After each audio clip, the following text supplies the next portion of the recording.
نئے ہیں تو پلیز چینل کو سبسکرائب کر دیجیے، اس سے یہ ہوگا کہ ہر نئی آنے والی آپ کو ویڈیو کا نوٹیفیکیشن ملتا رہے گا۔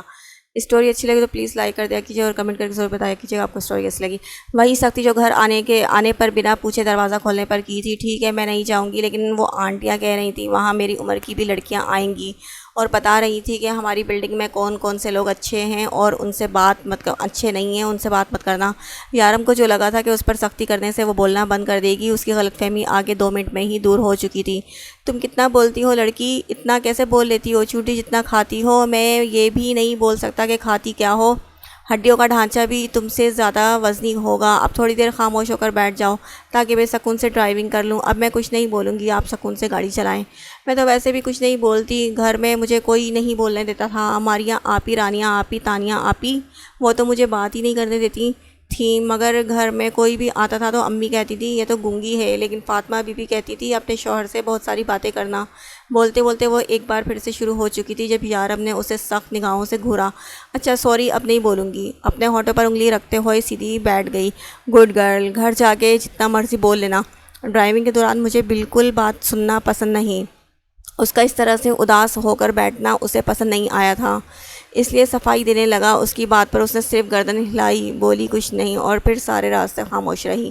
لیلا کا کل آنے کا ارادہ تھا جو کینسل ہو گیا اور وہ سیدھی اپنے گھر میں آئی تھی اور اب دائیں سے بائیں چکر لگا رہی تھی۔ وہ لڑکی یارم کے گھر پر اس طرح سے رہ رہی تھی جیسے اس کی اصلی بیوی ہو، کیسے اپنی مرضی سے ہر طرف گھوم پھر رہی تھی، اس کی ہمت کیسے ہوئی کھانا بنانے کی۔ یہ تو شکر تھا کہ یارم نے اسے کوئی اہمیت نہیں دے رہا تھا۔ ان لوگوں کے آتے ہی یارم کمرے میں چلا گیا، جبکہ خضر کے پوچھنے پر یارم نے اسے بتایا وہ دوسرے کمرے میں سوتی ہے۔ یہ بات جان کر لیلا کو بہت سکون ملا تھا۔ میں جانتی ہوں ڈیول، تمہاری آخری منزل میں ہوں، تمہیں مجھ تک ہی آنا ہے۔ وسکی کے گھونٹ بھرتی نشے کو اپنے اندر اتار رہی تھی۔ اس لڑکی کو جلد سے جلد یہاں سے ہٹانا ہوگا۔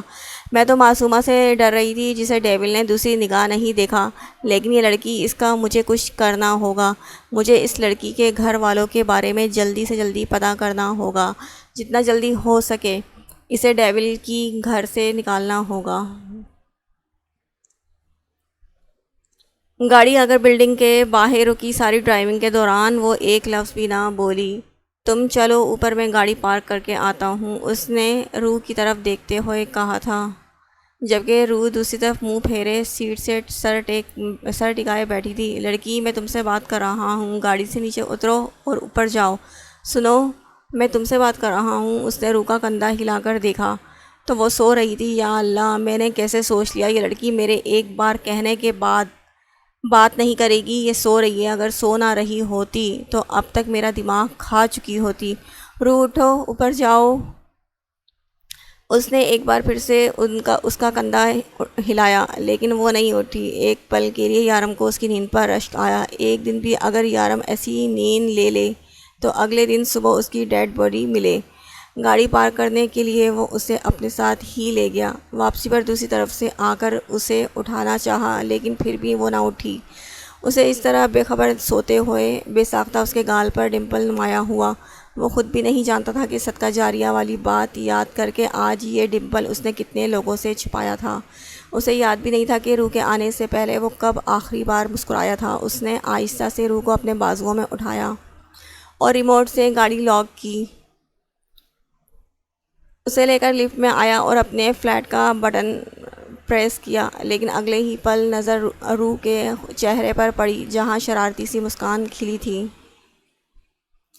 اس نے غور سے اس کے چہرے پر دیکھا جہاں وہ بار بار ایک آنکھ کھول کر اسے دیکھ رہی تھی، لیکن پھر اسے بھی اندازہ ہو گیا کہ روح اس کے ساتھ شرارت کر رہی ہے اور اس کی شرارت کو پکڑ چکا تھا۔ میں تو ہڈیوں کے ڈھانچے سے بھی گئی گزری ہوں، اس سے بھی کم وزن ہے میرا۔ اب مزہ آیا؟ اور شرارت سے چہرے کو چمکا کر بولی۔ اس کے مسکراتے چہرے کو دیکھ کر ایک بار پھر سے اس کے چہرے پر مسکراہٹ پھیل گئی، لیکن اس نے نیچے نہیں اتارا۔ تمہارا نام کیا ہے؟ کیوں نکاح نامے پہ نام نہیں دیکھا تھا؟ نہ جانے کیا سوچ کر یارم نے پوچھ لیا۔ ہائے، تب تو مجھے ہوش ہی نہیں تھا نام دیکھنے کا، تب تو یہی سوچ کے میں پریشان ہو رہی تھی کہ مجھے اپنا گھر چھوڑ دینا پڑے گا۔ آپ کے دوست آپ کو وہ کیا بولتے ہیں؟ ڈیول۔ ہاں ڈیول، بھلا یہ بھی کوئی نام ہوا؟ ہاں نک نیم ہوگا، دوست پیار سے بولتے ہوں گے، ماں باپ نے کچھ اور نام رکھا ہوگا، بتائیں نا یہی نام ہے آپ کا ڈیول، یہی؟ ہاں یہی نام ہے میرا، اب بالکل خاموش ہو جاؤ نہیں تو میں یہیں پھینک دوں گا۔ نہیں پھینکنے کی ضرورت نہیں ہے، آپ مجھے نیچے اتار دیں۔ وہ جلدی سے بولی کیونکہ اپنی شرارت کے وقت اسے یاد نہیں آیا تھا کہ وہ اس کی باہوں میں لے آئے گا۔ اب اسے کتنا شرمندہ ہو رہی تھی، وہ تو بس اپنا بدلہ لینا چاہتی تھی، بس اسے بتانا چاہتی تھی کہ وہ ہڈیوں کا ڈھانچہ نہیں ہے، لیکن تب اس بات کا احساس نہیں تھا کہ وہ اس کے اتنا قریب ہوگا۔ اس شخص کی کچھ پل کی غربت اسے ہوش و حواس سے بیگانہ کر رہی تھی۔ یقیناً یہ شخص اس کا ہو گیا تو وہ تو مر ہی جائے گی۔ یارم نے نہ تو اسے نیچے اتارا، نہ ہی اس کے شرمانے کا کوئی اثر لیا۔ اس نے گھر کا دروازہ کھولا اور اسے آگے صوفے پر بٹھا دیا۔ یہاں بیٹھو آرام سے اور میری بات سنو، تم کچھ کھایا پیا کرو ورنہ جتنا تمہارا وزن ہے نا ہوا سے اڑ جاؤ گی۔ تم اس طرح سے اکیلی باہر مت نکلنا، یہ نہ ہو کہ ہوا تمہیں اڑا کے کہیں لے جائے اور میں تمہیں ڈھونڈ بھی نہ پاؤں گا۔ اپنا ڈمبل چھپاتا وہ اٹھا اور کچن میں چلا آیا۔ وہ 2 کپ چائے بنائی اور 1 کپ لا کر اس کے سامنے رکھا۔ وہ جو حیران اور پریشان سوچ رہی تھی کہ وہ اس سے اپنا بدلہ لے چکی ہے، سب دھرا کا دھرا رہ گیا۔ وہ تو ابھی بھی اسے ہڈیوں کا ڈھانچہ کہہ رہا تھا، بلکہ اب تو ہوا میں اکیلے نکلنے سے بھی منع کر رہا تھا۔ اللہ کرے میں اتنا موٹی ہو جاؤں کہ آپ میری ایک پھونک سے اڑ جائیں، کیا میں اسے تمہاری بد دعا سمجھوں؟ وہ پرسکون بیٹا اسے دیکھ رہا تھا۔ نہیں میں تو کسی کو بد دعا نہیں دیتی۔ اچھا کرتی ہو، اب جاؤ تم روم میں آرام کرو۔ اسے حکم دے کر اپنا لیپ ٹاپ اٹھایا۔ وہ اس زندگی سے باہر آیا تھا جس میں وہ جینا نہیں چاہتا تھا۔ وہ جانتا تھا ایک سیدھی سادی زندگی اس کی منتظر نہیں ہے۔ وہ ایک ڈان ہے، گناہوں کا بادشاہ، ایک ڈیول شیطان، یہی ہے اس کی حقیقت۔ وہ عام لوگوں کی طرح ایک عام زندگی نہیں گزار سکتا۔ یہ لڑکی جو اتنے سالوں کے بعد اسے بتانے آئی تھی کہ وہ انسان ہے، ہنس بول سکتا ہے، کسی اور کی امانت تھی، کسی اور کی بیوی۔ وہ کیوں اس کی طرف کھینچا چلا جا رہا تھا؟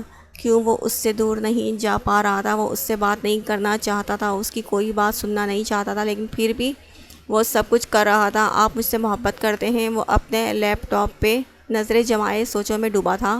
جب اسے روح کی آواز آئی نہیں، اس نے بڑی صفائی سے انکار کیا۔ پھر اس کے چہرے کے تاثرات دیکھنے لگا۔ اب میں ہر نماز کے بعد دعا کروں گی آپ کو مجھ سے محبت ہو جائے۔ وہ اداسی سے بولی۔ شاید اسے اس کے رویے سے اندازہ ہو گیا تھا۔ روح ایسا غلطی سے بھی مت کرنا، کیونکہ اگر مجھے تم سے محبت ہو گئی نا تو دنیا کی کوئی طاقت تمہیں مجھ سے الگ نہیں کر پائے گی، تم خود بھی نہیں۔ اگر مجھے تم سے محبت ہو گئی نا تمہاری زندگی میں سوائے پچھتاوے کے کچھ نہیں رہے گا۔ تم روز پچھتاؤ گی مجھ سے محبت کرنے پر، لیکن تمہارے پاس راہ فرار نہیں ہوگا۔ وہ بولتے بولتے صوفے سے اٹھا اور دوسرے کمرے میں چلا گیا۔ اندر سے زور سے دروازہ بند کرنے کی آواز آئی تھی، جبکہ کمرے کے باہر روح ساکت کھڑی اس کے لفظوں کو معنی دے رہی تھی۔ اس کے الفاظ ابھی تک اس کے دماغ میں گھوم رہے تھے۔ کتنے مان سے اس نے پوچھا تھا کہ کیا آپ مجھ سے محبت کرتے ہیں؟ اس نے صاف لفظوں میں کہہ دیا نہیں۔ اس کے فقط ایک لفظ نے اسے کتنا دکھ دیا تھا۔ وہ ساری رات سو نہیں سکی۔ وہ دائیں سے بائیں چکر لگاتی رہی۔ کل رات کتنے دعوے سے اس نے کہا تھا کہ وہ دعاؤں میں اسے حاصل کر لے گی، اور اسے یقین تھا کہ وہ دعا سب کچھ بدل دیتی ہے۔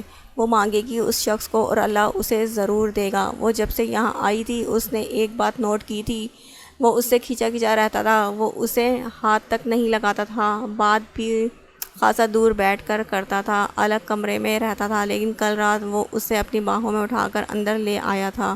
سوچتے سوچتے شرمیلی سی مسکراہٹ نے اس کے لبوں کو چھوا۔ جو بھی تھا جیسا بھی تھا وہ اس کی فکر کرتا تھا، اس کی نیند میں ہونے کے خیال سے وہ اسے اٹھا کر لے آیا تھا، لیکن وہ اس سے محبت نہیں کرتا تھا۔ ایک بار پھر سے اس کے چہرے پر اداسی چھا گئی۔ ہاں تو اتنی جلدی محبت تھوڑی نہ ہو جائے گی، محبت ہونے میں تو بہت وقت لگتا ہے، لیکن مجھے تو وقت نہیں لگا۔ اپنے خیالوں میں سوچتے ہوئے اچانک ایک سوچ پر وہ رکی۔ اسے وقت نہیں لگا تھا، مطلب اسے محبت ہو چکی ہے۔ کیا وہ اس شخص سے محبت کرنے لگی ہے؟ ٹہلتے وہ خاموشی سے اپنے نرم گرم بستر پر آ بیٹھی۔ ہاں وہ شخص اسے بات بات پہ تھپڑ نہیں مارتا تھا، اس سے گدھوں کی طرح کام نہیں لیتا تھا، اسے منحوس نہیں کہتا تھا، اسے سونے کے لیے کتنے نرم و ملائم بیڈ دیا تھا۔ اس کی بہنوں نے کبھی خواب میں ایسا بستر نہ دیکھا ہوگا جہاں وہ پچھلے 2 راتوں سے آرام کرتی تھی، اور سب سے خاص بات فاطمہ بی بی نے کہا تھا، شوہر سے محبت ہونے کے لیے انتظار نہیں کرنا پڑتا، وہ تمہارا محرم ہے، خود ہی تمہارے دل میں اپنی جگہ بنا لے گا۔ اور اس نے بنا لی۔ وہ کملی سی لڑکی اس شخص سے محبت کر بیٹھی، یہ جانے بغیر کہ جسے وہ اپنا شوہر، اپنا محرم سمجھتی ہے، وہ ایک درندہ ہے۔ صبح فجر کے وقت وہ اپنے کمرے سے باہر نکلا تو اس کا ارادہ روح کے اٹھنے سے پہلے ہی چلے جانے کا تھا۔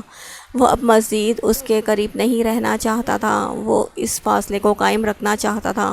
وہ نہیں چاہتا تھا کہ جس دعوے سے کل روح نے کہا کہ وہ اسے دعاؤں میں حاصل کرے گی، اور سچ تو یہ تھا کہ وہ نہیں چاہتا تھا کہ روح کو اس سے محبت ہو جائے، کیونکہ عورت اپنے دل میں کسی آدمی کو ایک ہی بار جگہ دیتی ہے، وہ اپنے دل کے دروازے ایک ہی بار کھولتی ہے، صرف ایک شخص کے لیے، اور مرتے دم تک اسی سے محبت کرتی ہے۔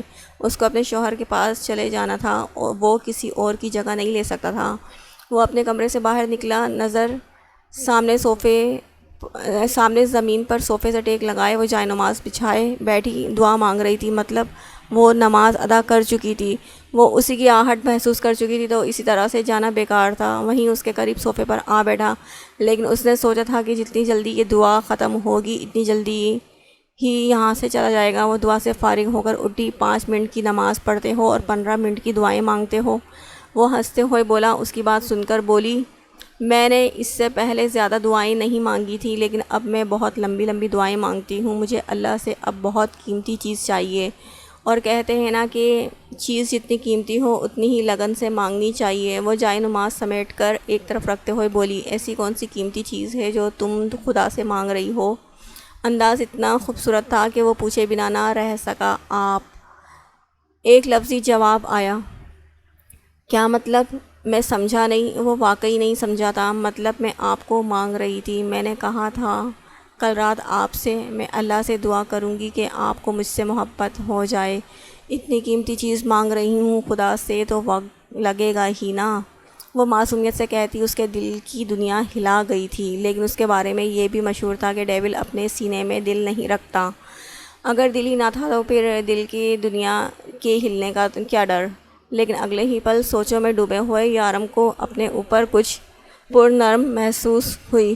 یہ کون سا طلسم پھونک رہی ہو تم مجھ پر؟ اسے خود پر پھونک مارتے دیکھ کر اس نے پوچھا۔ ارے طلسم نہیں پھونک رہی، دعا مانگ رہی ہوں تاکہ کسی کی نظر نہ لگے، لڑکیاں آپ سے دور رہیں، خیر سے جائیں اور خیر سے آئیں، باقی کچھ نہیں۔ لیکن یہ لڑکیوں والی بات پر اس کے چہرے پر مسکراہٹ کھلی تھی، اور اس کا مسکراتا چہرہ دیکھ کر روح پر یہ کھلا تھا کہ وہ ایک نہیں بلکہ دو ڈمپلز کا مالک ہے۔ وہ بنا اس سے کچھ بولے باہر کے دروازے کی طرف جانے لگا جب آواز آئی، فی امان اللہ۔ ایک بار پھر سے مسکراہٹ کھلی تھی۔ اللہ حافظ، یہ 2 لفظ اس نے بہت عرصے بعد استعمال کیے تھے۔ دبئی جیسے اسلامک ملک میں رہنے کے بعد بھی لوگ یہاں انگریزوں کا طرز زندگی اپنائے ہوئے تھے، لیکن آج اتنے دنوں کے بعد کسی کو اپنے سامنے نماز پڑھتے ہوئے دیکھ کر اسے یاد آیا کہ وہ بھی مسلمان ہیں۔ اس کے صرف اللہ حافظ کہنے پر وہ ایسا شرمائی تھی جیسے خدا نخواستہ اس نے کوئی رومانٹک بات کی ہو۔ ڈیول، میں نے اس لڑکی کے بارے میں سب کچھ پتہ کروا لیا ہے۔ وہ جس جہاز سے آئی تھی اس کی سیٹ ID کارڈ کسی اور کا استعمال ہوا ہے، نکاح ہوا تھا موبائل فون پر، شیخ رمیز اس کا شوہر ہے، اور میں نے اس لڑکی کا سارا بایو ڈیٹا بھی نکلوا لیا ہے، اس کا گھر کہاں ہے، کہاں رہتی ہے، اس کے گھر میں کون کون ہے، میں نے سب کچھ پیپر میں لکھ دیا ہے۔ لیلا تیز اس کے ساتھ چلتی ہوئی پیپر اس کے سامنے کیے اس کو بتا رہی تھی۔ یارم نے وہ کاغذ اس کے ہاتھ سے لیا اور کہیں ٹکڑے کر ڈالے۔ تم لوگوں کو ایک بار میری بات سمجھ میں نہیں آ رہی لیلا؟ میں نے کہا ضروری کام پر دھیان دو، اور یہ لڑکی ہمارا کام نہیں ہے۔ کاغذ کو ٹکڑوں کی شکل میں دیتے ہوئے اسے لیلا کے ہاتھ پر رکھا، جبکہ لیلا پھٹی پھٹی آنکھوں سے اپنا ہاتھ دیکھ رہی تھی۔ ڈیول، میں نے اتنی محنت، بہتر ہوگا اپنی محنت ضروری کام پر صرف کرو، اور آئندہ میں یہ بے فضول کے کام کرتے نہ دیکھوں تمہیں۔ اس پر سخت نگاہ ڈالتا وہ اپنے کمرے میں چلا گیا۔ روح کھانا بنا کے فارغ ہوئی تو آ کر صوفے پر بیٹھی۔ یارم نے اسے آگے پیچھے کہیں بھی جانے سے منع کر دیا تھا، جبکہ یہ فلیٹ ہر طرف سے بند تھا۔ اسے پہلی نظر میں یہ فلیٹ جتنا خوبصورت لگا تھا اب اتنا ہی برا لگ رہا تھا۔ وہ کھلے ماحول میں رہنے کی عادی تھی، اور اب یہاں سب کچھ بند تھا۔ اسے فی الحال نہ AC اچھا لگ رہا تھا اور نہ ہی فلیٹ۔ اسے عجیب سی گھٹن ہو رہی تھی۔ یہاں بہت دیر سوچنے کے بعد وہ فلیٹ سے نکلی۔ بلڈنگ کے سامنے پارک تھا، اس کا ارادہ کچھ دیر وہیں جا کر بیٹھنے کا تھا۔ اکیلے میں اسے ڈر تو بہت لگ رہا تھا، اور پارک میں ساری زندگی تو نہیں گزارنی، اور وہاں عورتیں بھی ہوں گی۔ وہ فلیٹ لاک کر کے اس پارک کے ایک بینچ پر جا بیٹھی۔ تھوڑی دیر تازہ ہوا لینے کے بعد اب اس کا واپس جانے کا ارادہ تھا، جب اچانک گولیاں چلنے کی آوازیں آنا شروع ہوئیں۔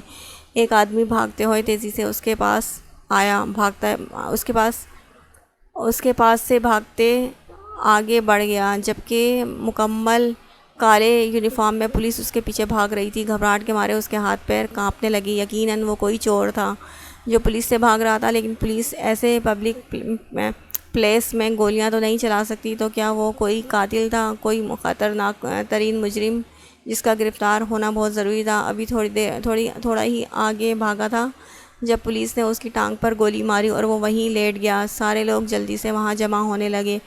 وہاں جانا نہیں چاہتی تھی، لیکن پارک میں اب کوئی بھی موجود نہ تھا۔ بلڈنگ کے آس پاس کا سارا ایریا ویران ہو چکا تھا۔ وہ گھبراتے ہوئے اس جگہ پر چلی گئی جہاں اس چور کو پولیس گرفتار کر چکی تھی۔ وہ آہستہ آہستہ چلتی بالکل ان لوگوں کے پاس جا کر کھڑی ہوئی۔ پولیس والے اس آدمی کو دبوچے زمین سے لگائے ہوئے تھے، جبکہ انسپکٹر صارم تیزی سے اس کے قریب آیا۔ تم ہی ڈیول کے آدمی ہو نا؟ تمہیں ہی ڈیول نے رستم کو مارنے کے لیے بھیجا تھا نا؟ وہ اردو میں اس سے پوچھ رہا تھا، شاید آگے پیچھے کے لوگ نہ سمجھے اس لیے۔ میں کسی ڈیول کو نہیں جانتا، چھوڑو مجھے، وہ غصے سے کرایا۔ ہاں بالکل، تم کیسے کسی ڈیول کو جانتے ہوگے؟ تم تو اس کے وفادار آدمی ہو۔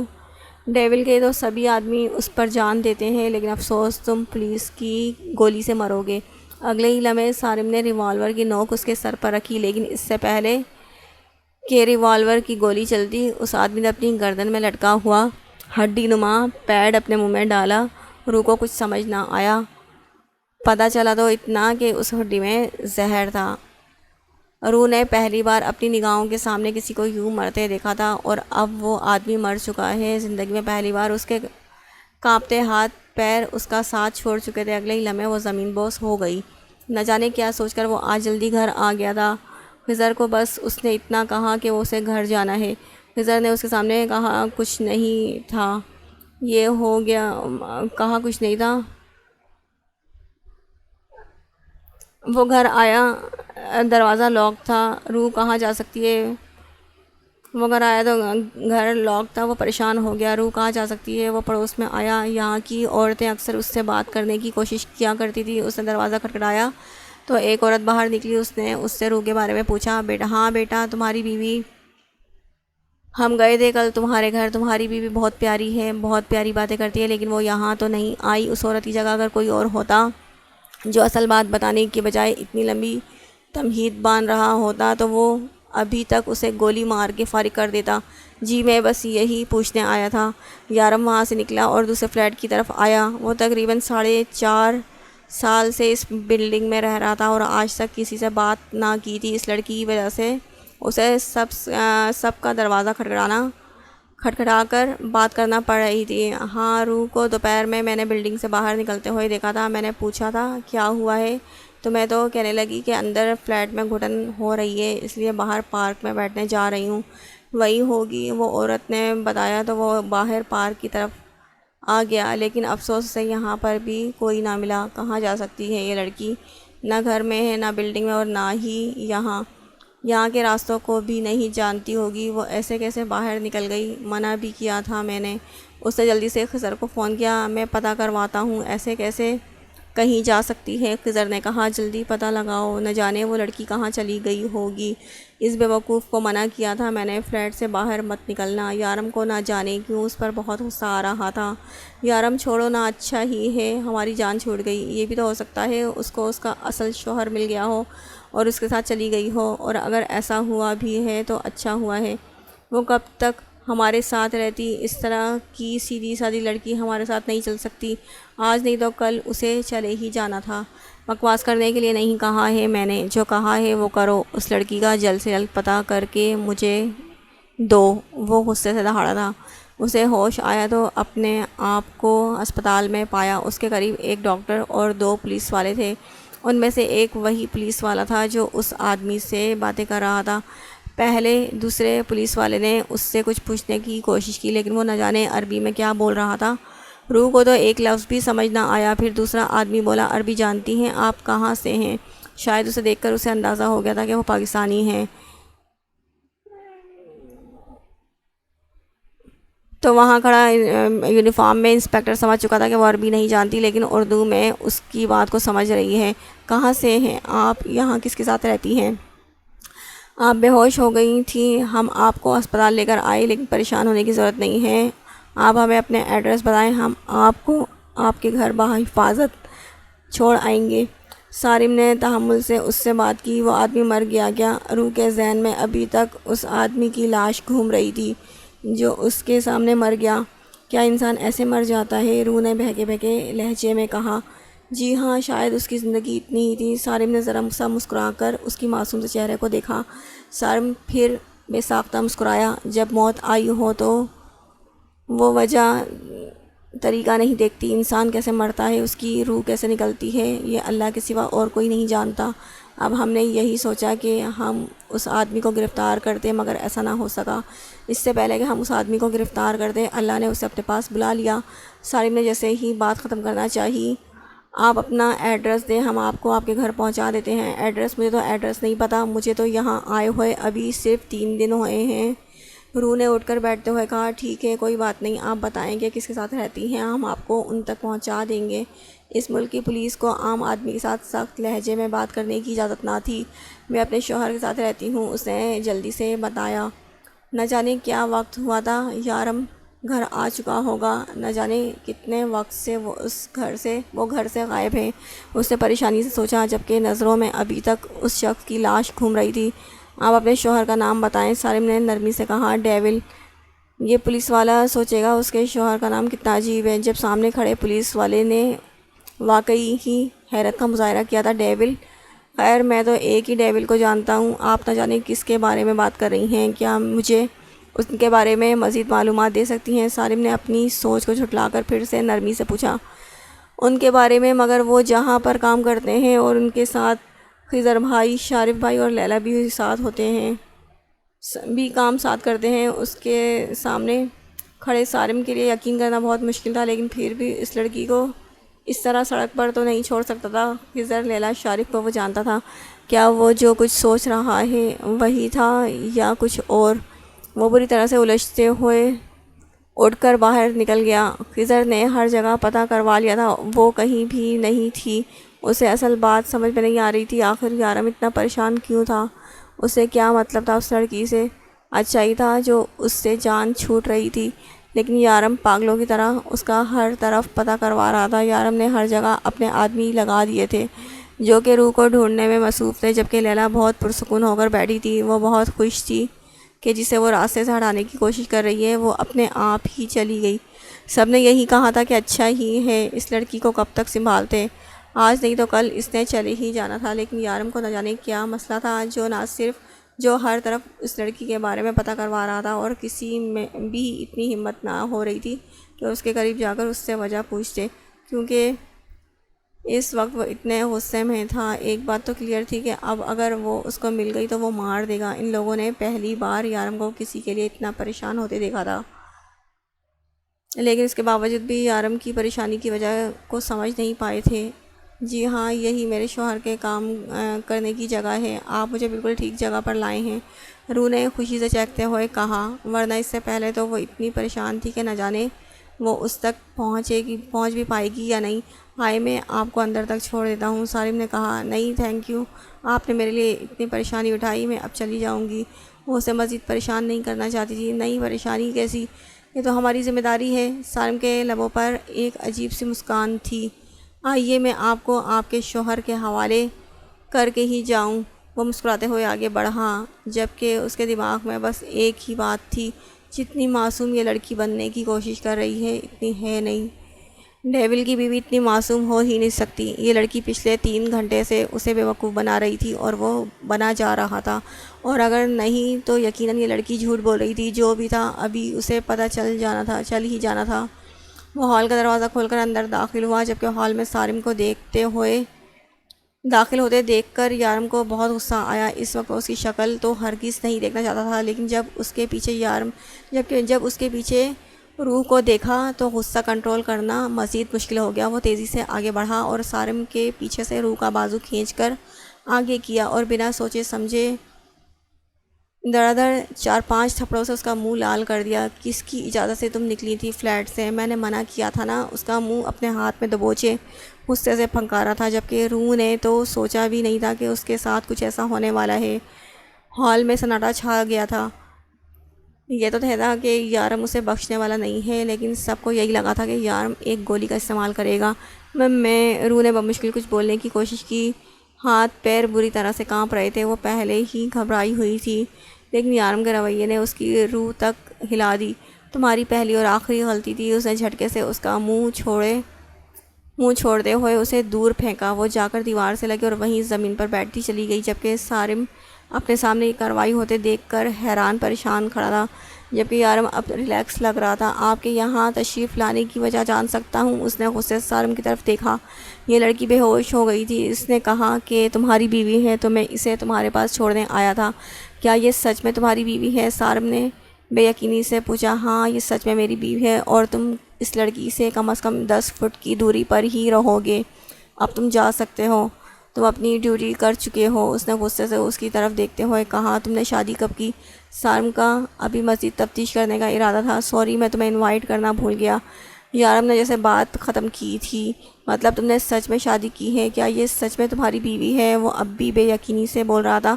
واپسی کا راستہ اس طرف ہے۔ یارم نے ہال کے مین گیٹ کی طرف اشارہ کیا۔ مطلب صاف تھا کہ وہ اسے مزید کوئی بات نہیں کرنا چاہتا، لیکن اس کے باوجود بھی سارم وہاں سے نہیں گیا تھا، جبکہ خضر اور شارف کو لگا تھا کہ وہ سارم کو سچ بتائے گا۔ یہ لڑکی اس کی بیوی نہیں تھی، وہ صرف غلط فہمی کی بنا پر ان تک پہنچی تھی۔ وہ کیوں اس سے جھوٹ بول رہا تھا؟ یارم نے ایک نظر ہال میں کھڑے ہر انسان پر ڈالی اور پھر دیوار سے چپکی بیٹھی روح کو دیکھا، جو مسلسل رو رہی تھی۔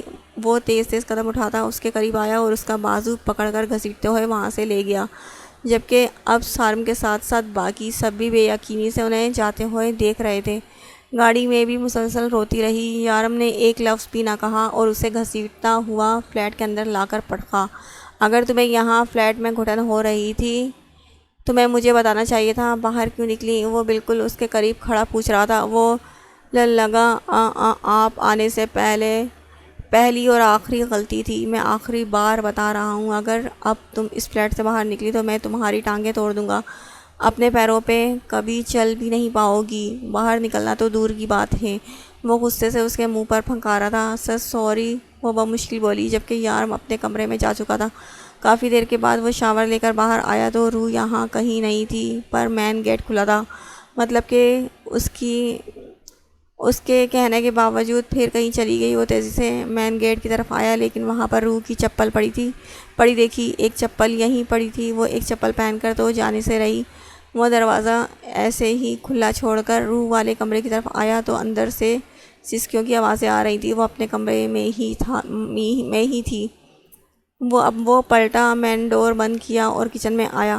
سوچا فی الحال کچھ ہلکا پھلکا سا ہی بنا لے، لیکن فریج کھولا تو وہاں کھانا آلریڈی بنا ہوا تھا۔ شاید وہ کھانا بنا کر کہیں باہر نکلی تھی۔ کل باتوں میں اس نے پوچھا تھا کہ آپ کو بریانی پسند ہے۔ اب اسے سمجھ میں آیا کہ اس نے کیوں پوچھا تھا۔ اس کا ڈمپل نمایاں ہوا۔ کھانا گرم کر کے اس نے ٹرے میں رکھا اور روح کے کمرے میں لایا۔ کمرہ اندھیرے میں ڈوبا ہوا تھا۔ اس نے لائٹ جلائی تو دیکھا کہ وہ کونے میں بیٹھی رو رہی تھی۔ وہ آہستہ سے اس کے قریب آ کر زمین پر بیٹھا اور ٹرے اس کے سامنے رکھی۔ جانتی ہو روح، میں پچھلے 20 سال سے اس ملک میں رہ رہا ہوں، آج تک میں اس کی گلیوں کو نہیں سمجھ پایا۔ میں کیسے مان لوں کہ فقط 3 دن میں تم اس ملک کو سمجھ چکی ہو؟ مجھے بتائے بنا، مجھ سے پوچھے بنا تم کیسے نکل گئی؟ تمہیں اندازہ بھی ہے میں کتنا پریشان تھا؟ جتنے زندگی کے دن نہیں دیکھے تم نے، اتنے میرے دشمن ہیں اس شہر میں۔ کہاں سے ڈھونڈتا روح، کہاں سے لاتا تمہیں؟ روح، وہ آہستہ اس کے پاس بیٹھا بول رہا تھا۔ پچھلے 5 گھنٹے سے میں نے بس ایک ہی بات سوچی ہے، اگر تمہیں کچھ ہو گیا تو۔ روح، یہ ملک جیسا دکھتا ہے ویسا نہیں ہے، یہ سب کچھ دکھاوا ہے، یہ اصل کچھ بھی نہیں۔ یہاں ہر انسان کے 2 چہرے ہیں۔ روح نے سر اٹھا کر اس کی طرف دیکھا۔ اس کے ہاتھوں کے نشان اس کے چہرے پر واضح تھے۔ روح، اگر تم نے دوبارہ ایسی غلطی کی نا تو میں دوبارہ تم پر ہاتھ اٹھانے سے گریز نہیں کروں گا، لیکن مجھے یقین ہے کہ تم دوبارہ ایسا نہیں کرو گی۔ میں جلد ہی تمہارے لیے کوئی اور گھر کا انتظام کر دوں گا۔ اب رونا دھونا بند کرو، ناراضگی ختم کرو اور کھانا کھاؤ۔ روح نے تو سوچا بھی نہیں تھا کہ کوئی اسے اتنے پیار سے منائے گا، اتنے پیار سے بات کرے گا۔ روح کو پھر سے رونا آنے لگا اور وہ ایک بار پھر سے پھٹ پھٹ کر رونے لگی، لیکن اس بار اپنے ہاتھوں میں منہ چھپا کر نہیں، بلکہ یارم کے سینے پر سر دے گا۔ آئی ایم سوری، میں آئندہ ایسا نہیں کروں گی۔ جبکہ اسے اپنی باہوں میں بھرے سینے سے لگا، یارم کاظمی بھول چکا تھا کہ وہ کون ہے۔ آپ دوسرے کمرے میں کیوں سوتے ہیں؟ اس نے پوچھا۔ کھانا کھاتے ہوئے وہ اچانک چونکا تھا، پھر سنبھل کر بولا، میں تمہیں وقت دے رہا ہوں اس رشتے کو سمجھنے کے لیے۔ ایک انجان شخص کے ساتھ ساری زندگی گزارنا بہت مشکل ہے روح۔ میں نہیں چاہتا کہ تم میرے ساتھ کسی قسم کا کوئی سمجھوتا کرو۔ جہاں خوشیاں ہوں وہاں سمجھوتا نہیں ہوتا، لیکن اس کے لیے پہلے محبت کا ہونا ضروری ہوتا ہے۔ کھانا تو کھلا دیا، ایک کپ چائے ملے گی؟ یارم نے اسے موضوع سے ہٹایا۔ میں پہلے نماز ادا کر لوں؟ اس نے پوچھا۔ Why not? وہ اٹھ کر وضو کرنے چلی گئی تو یارم نے لیپ ٹاپ اٹھا لیا۔ تقریباً 5 منٹ میں نماز پڑھ کے فارغ ہوئی اور اس کے لیے چائے بنا کر لائی۔ یہ کیا، آج تمہاری نماز اتنی جلدی کیوں ختم ہو گئی؟ دعا نہیں مانگی کیا؟ اس نے چائے کا کپ پکڑتے ہوئے پوچھا۔ چائے بنانی تھی نا، اس نے وجہ بتائی۔ وہ مسکرایا۔ دعا مانگتی رہا کرو، دعاؤں میں بہت اثر ہے۔ آپ مسکراتے ہوئے بہت پیارے لگتے ہیں۔ آپ کو پتہ ہے آپ کے دونوں گال پہ ڈمپلز ہیں؟ اس نے ایکسائٹیڈ ہو کر اس کی معلومات میں اضافہ کیا تھا۔ کیا بات کر رہی ہو؟ مجھے تو پتہ ہی نہیں تھا۔ وہ کھل کر ہنسا۔ آپ ایک ڈمپل مجھے دے دینا۔